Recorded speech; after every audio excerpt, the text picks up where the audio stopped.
इस वीडियो में आपका स्वागत है। आज हम पाश्चात्य राजनीतिक चिंतकों में बहुत ही महत्वपूर्ण विचारक जॉन स्टुअर्ट मिल के राजनीतिक विचारों का अध्ययन प्रारंभ करेंगे, लेकिन उससे पूर्व जे.एस. मिल के जीवन के बारे में हमें जानना आवश्यक है, क्योंकि जैसा कि हम देखते ही आए हैं कि किसी भी विचारक के राजनीतिक चिंतन का जो प्रभाव है वो उसके जीवन की परिस्थितियों से ही आता है। जे.एस. मिल के बारे में हम चर्चा प्रारंभ करें उससे पहले हमें एक बार फिर से यह देख लेना है कि उपयोगितावाद का जनक जिस जेरेमी बेंथम को कहते हैं, उस जेरेमी बेंथम का अनन्य मित्र था जेम्स मिल। जेम्स मिल बेंथम के जीवन का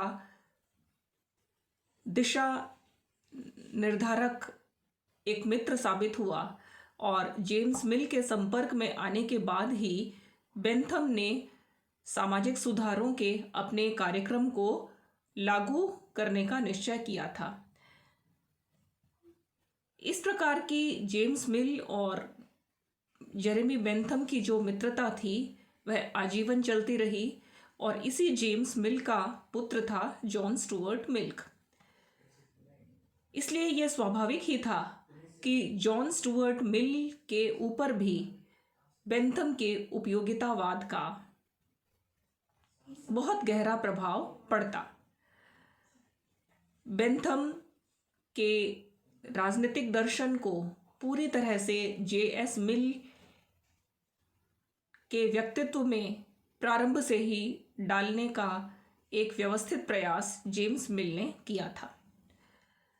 जे.एस. मिल का जन्म 1806 में लंदन में हुआ और उसकी मृत्यु 1873 में फ्रांस के एविग्नान नामक नगर में हुई थी। इस प्रकार हम ये देख सकते हैं कि जेम्स मिल का जो जीवन काल है वो 19वीं शताब्दी है और 19वीं शताब्दी बहुत सारे परिवर्तनों के कारण जानी जाती है और इसमें सर्वाधिक महत्वपूर्ण परिवर्तन जो हैं वो जनतंत्रवाद का विकास है। जेम्स मिल की जो औपचारिक शिक्षा है वो उसके पिता के कठोर नियंत्रण में प्रारंभ हो गई थी। बेंथम और जेम्स मिल दोनों ही यह चाहते थे कि उनके द्वारा छोड़ी गई विरासत को जे.एस. मिल को आगे संभालना है। उपयोगितावाद का जो बौद्धिक उत्तराधिकार है वो जे.एस. मिल के पास ही आने वाला था। उसी दृष्टिकोण से उसकी शिक्षा प्रारंभ हो गई थी। जब वह 3 वर्ष की आयु का था, जबकि बच्चे बोलना भी नहीं सीखते हैं, उसी समय उसे यूनानी भाषा का अध्ययन तथा 8 वर्ष की आयु तक उसने लैटिन भाषा का अध्ययन कर लिया था। 12 वर्ष की बहुत छोटी सी आयु में ही उसने दर्शन शास्त्र का गंभीर अध्ययन करना प्रारंभ कर दिया और उसी का परिणाम था कि उसने यूनान के सभी प्रमुख दार्शनिकों सुकरात, प्लेटो, अरस्तु, ज़ीनोफोन, एरिस्थनीज इत्यादि सभी प्रमुख दार्शनिकों का उसने गंभीर अध्ययन मात्र 12 वर्ष की आयु में कर लिया। जब वो 14 वर्ष का हुआ तब वह पक्का बेंथमवादी बन गया था और मात्र 17 वर्ष की आयु में उसने एक बेंथमवादी संस्था का निर्माण भी कर लिया था। तो हम सोच सकते हैं कि जीवन के इस प्रारंभिक काल में किशोर वय तक उसके जीवन की एक रूपरेखा बना दी गई थी और उसे इस दृष्टिकोण से ही पूरी तरह से परिपक्व बना दिया गया था कि वो जितना जल्दी हो सके उतना ही जल्दी बेंथम के इस उपयोगितावादी आंदोलन की कमान संभाल ले। किंतु इस गहरे मानसिक श्रम जो कि उसने 3 वर्ष की आयु से ही करना शुरू कर दिया था और निरंतर अध्ययन करते हुए उसका शारीरिक और मानसिक स्वास्थ्य बिगड़ता चला गया और जब वह केवल 20 वर्ष का हुआ उसी समय उसे हल्का सा दिल का दौरा पड़ा, उसका हृदयाघात हो गया और यह वो संकट है उसके जीवन का जो मात्र 20 वर्ष की आयु में ही आ गया था। स्वयं J.S. मिल इसे अपने जीवन के एक बौद्धिक संकट के युग के रूप में कहकर पुकारता है। यह मिल के समय का वो संकट था जब वह शारीरिक और मानसिक रूप से अपने को पूरी तरह से थका हुआ महसूस कर रहा था। उसके सोचने की क्षमता लगभग क्षीण हो चुकी थी और वो पूरी तरह से निढाल और थका हुआ अपने आप को मानसिक और शारीरिक तौर पर उसने अनुभव करना शुरू कर दिया। उसका बौद्धिक संकट का यह जो युग है वो लगभग 5 वर्ष तक चला। उसका हृदय अब एक प्रकार का विद्रोह करने लग गया था। उसके जो भावनाओं का सूखा हुआ स्रोत था उसे कुछ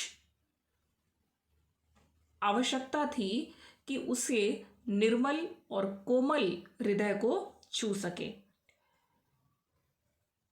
जीवन के 15 वर्ष तक उसके पिता ने उसके ऊपर जो कठोर अनुशासन थोपा था उस अनुशासन के प्रति उसके मन में विद्रोह उत्पन्न हुआ और उसने उस समय के बहुत ही प्रसिद्ध साहित्यकारों की काव्य और साहित्य का अध्ययन करना प्रारंभ कर दिया। इंग्लैंड के प्रसिद्ध कवि वर्ड्सवर्थ, कॉलरिज, गेटे की रचनाओं का उसने अध्ययन किया और वो अध्ययन करने के बाद उसे बहुत ही शांति और तृप्ति का अनुभव हुआ।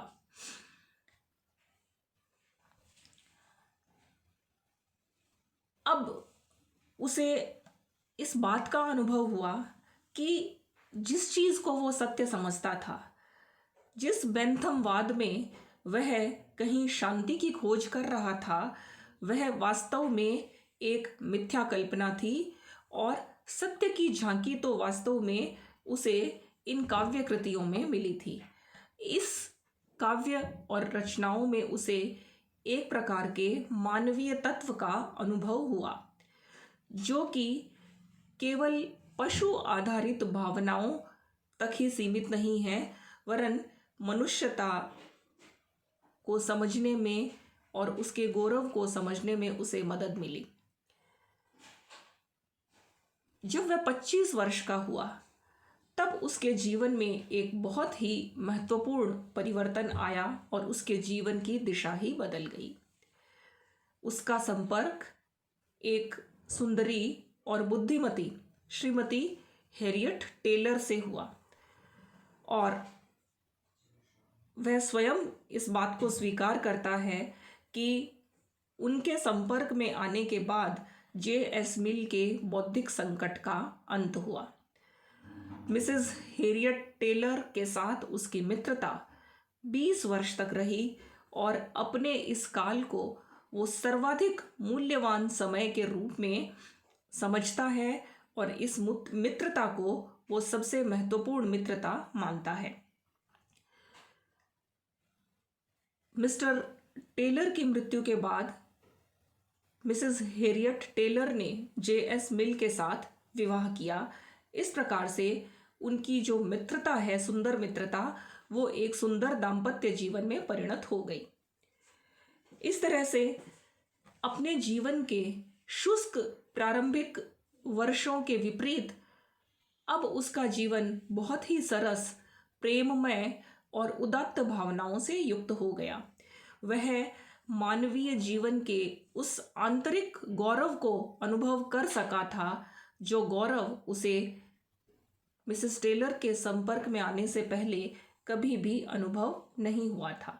मिल के ही शब्दों में कि मेरे लेखों में जो भी सर्वोत्तम है, उसकी प्रेरक तथा जो भी महत्वपूर्ण है, वो लेखिका उसकी पत्नी और उसकी मित्र है, जिसके कारण उसे सत्य की झांकी प्राप्त हुई है उसकी प्रशंसा ही मेरा पुरस्कार है। इस प्रकार से संकट का यह युग मिल के जीवन की दिशा को ही परिवर्तित करने वाला साबित हुआ और यही वो समय है जब वो पहली बार उपयोगितावाद में संशोधन करने की बात स्वीकार करता है। श्रीमती टेलर उसकी रचनाओं में मानवीय तत्व का स्रोत बन गई। मिसेस टेलर के संपर्क में आने के बाद उसकी लेखनी रुकी नहीं, वरन वह एक से एक महत्वपूर्ण रचनाओं का रचयिता बनता चला गया। उसने जीवन के सभी क्षेत्रों से संबंधित विषयों पे अपनी कलम चलाई। उसने न्याय शास्त्र, अध्यापन शास्त्र, आचार शास्त्र, अर्थशास्त्र, राजनीति शास्त्र इत्यादि विषयों पर लेखन का काम किया। उसकी सबसे महानतम कृति जो कि तर्कशास्त्र के संबंध में मानी जाती है वो है सिस्टम ऑफ लॉजिक। उसकी राजनीति विज्ञान से संबंधित जो पुस्तकें हैं उनमें principles of political economy, on liberty जो 1859 में प्रकाशित हुई, जो उसने हैरियट टेलर को समर्पित की है। रिप्रेजेंटेटिव गवर्नमेंट, वो सरकार के बारे में इसमें कुछ निबंध प्रस्तुत करता है। यूटिलिटेरियनिज्म जो कि बेंथम के उपयोगितावाद को समर्पित है। पार्लियामेंट्री रिफॉर्म जो कि संसदीय सुधारों के बारे में लिखी गई है। और सब्जुगेशन ऑफ वीमेन जो कि महिलाओं की दुर्दशा को जोरदार ढंग से प्रस्तुत करती है। इस प्रकार से यदि उसकी रचना के संसार को देखें तो हम ये पाएंगे कि उपयोगितावाद का एक छोटा सा अंश ही उसकी रचनाओं में विद्यमान है, वरन उसका रचना संसार उपयोगितावाद से कहीं अधिक व्यापक हो चला है। और मैक्सी के शब्दों मिल में हम एक संघर्ष को देखते हैं। उसकी बौद्धिक सामग्री जो उसे उपयोगितावाद से विरासत में मिली थी तथा वह परिणाम जिस पर वह हैरियट टेलर से संपर्क में आने के बाद खुले मस्तिष्क से और संवेदनात्मक पर्यवेक्षण के कारण पहुंचा था, इन दोनों ही प्रकार के जे.एस. मिल के संघर्ष को हम साक्षात अनुभव कर सकते हैं उसकी रचनाओं में। अपने जीवन के प्रारंभिक समय का मिल और अपने जीवन के पश्चातकालीन समय का मिल, और यह संघर्ष ही उसे उपयोगितावाद से बहुत दूर ले जाता है और वह उपयोगितावाद की पुनर्समीक्षा के लिए तैयार हो जाता है। उसने उपयोगितावाद में क्या क्या संशोधन किए, इसका अध्ययन हम अगले वीडियो में करेंगे। धन्यवाद।